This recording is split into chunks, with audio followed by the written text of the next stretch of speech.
തെളിച്ചമേകാൻ പൊൻപുലർക്കാലം വെളിച്ചമാകുമ്പോൾ നുറുങ്ങുവെട്ടം പക്ഷിപരാഗം തെളിച്ചു കാട്ടും വരുന്നു ദൈവം മനസ്സിനുള്ളിൽ തിളക്കമേകിടാൻ തരുന്നു ധ്യാന പ്രകാശമാർക്കും വിളക്ക് വയ്ക്കുമ്പോൾ നുറുങ്ങുവെട്ടം ഇറങ്ങിടട്ടെ ഹൃദന്തമെല്ലാം യുഗപ്രകാശത്താൽ മറഞ്ഞിടട്ടെ മനാന്ധകാരം യുഗപ്രസാദത്താൽ നുറുങ്ങുവെട്ടം.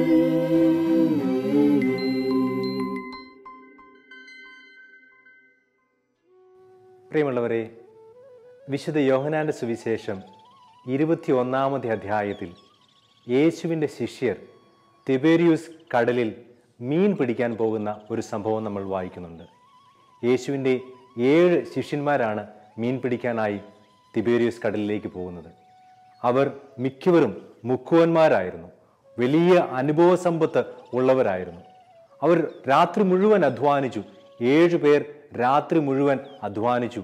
പക്ഷെ നമ്മൾ സുവിശേഷത്തിൽ വായിക്കുന്നു, അവർക്ക് ഒരു കുഞ്ഞു മീനെ പോലും കിട്ടിയില്ല. രാത്രി മുഴുവൻ അവർ അധ്വാനിച്ചിട്ടും അവർക്ക് ഒരു മീനെ പോലും കിട്ടിയില്ല. രാവിലെ ഉഷസ്സായപ്പോൾ യേശു കടൽ തീരത്ത് അവർക്ക് പ്രത്യക്ഷപ്പെട്ടുകൊണ്ട് ഇങ്ങനെ ചോദിക്കുകയാണ്, കുഞ്ഞുങ്ങളെ, നിങ്ങൾക്ക് മീൻ വല്ലതും കിട്ടിയോ? അതിന് ശിഷ്യർ നൽകുന്ന ഉത്തരം ഇതാണ്, ഇല്ല, ഞങ്ങൾക്കൊന്നും കിട്ടിയില്ല.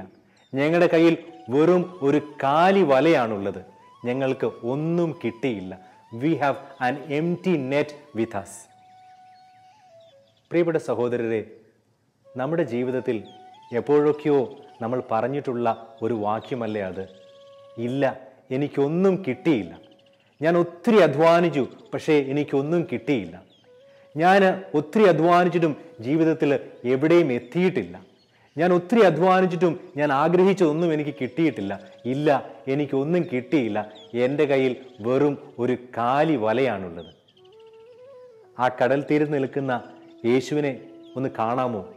ആ കടൽ തീരത്ത് നിന്ന് നിന്നോട് സംസാരിക്കുന്ന യേശുവിൻ്റെ സ്വരം നിനക്കൊന്ന് ശ്രമിക്കാമോ? യേശുവിന് നിന്നോട് എന്തോ പറയാനുണ്ട്. ഇതാ യേശു നിന്നോട് ചോദിക്കുന്നു, മോനെ, മോളെ, നീ വലയിടുന്നത് ഞാൻ ആഗ്രഹിക്കുന്നിടത്താണോ? നീ ജീവിതത്തിൽ വലയിട്ടുകൊണ്ടിരിക്കുന്നത് ഞാൻ ആഗ്രഹിക്കുന്നിടത്താണോ? ഈശോ ഇതാ നിന്നോട് ചോദിക്കുന്നു, മോനെ, മോളെ, നീ വലയിടുന്നത് എന്നെ കൂട്ടിയാണോ? എന്താ നീ ഒറ്റയ്ക്ക് വലയിടുന്നത്? എന്നെയും കൂടെ കൂട്ടാത്തത് എന്താ? എന്നെയും നിന്റെ കൂടെ കൂട്ട്.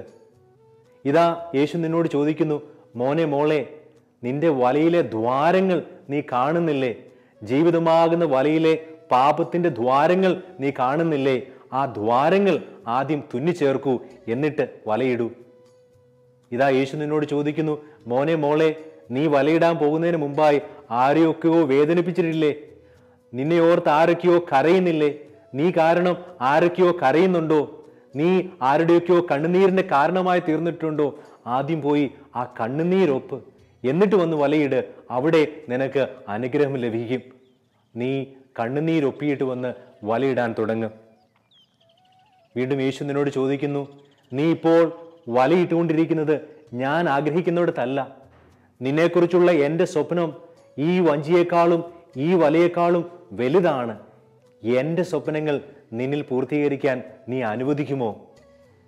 പ്രിയപ്പെട്ട സഹോദര, സഹോദരി, യേശുവിൻ്റെ സ്വരം നമ്മൾക്ക് കേൾക്കാം. യേശുവിൻ്റെ സ്വരം അനുസരിച്ച് നമ്മുടെ ജീവിതത്തിൽ മാറ്റങ്ങൾ വരുത്തുവാൻ നമുക്ക് തയ്യാറാകാം. വിശുദ്ധ മത്തായി സുവിശേഷം 7-ാം അധ്യായം 24 ഇതാ ഈശോ നമ്മളോട് പറയുന്നു, എൻ്റെ ഈ വചനങ്ങൾ ശ്രവിക്കുകയും അവ അനുസരിക്കുകയും ചെയ്യുന്ന വ്യക്തി പാറമേൽ ഭവനം പണിത വിവേകമതിയായ വ്യക്തിക്ക് തുല്യമാണ്. പ്രിയപ്പെട്ടവരെ, നമുക്ക് നമ്മുടെ ഭവനം യേശുവിൻ്റെ വചനമാകുന്ന പാറമേൽ പണിയാം.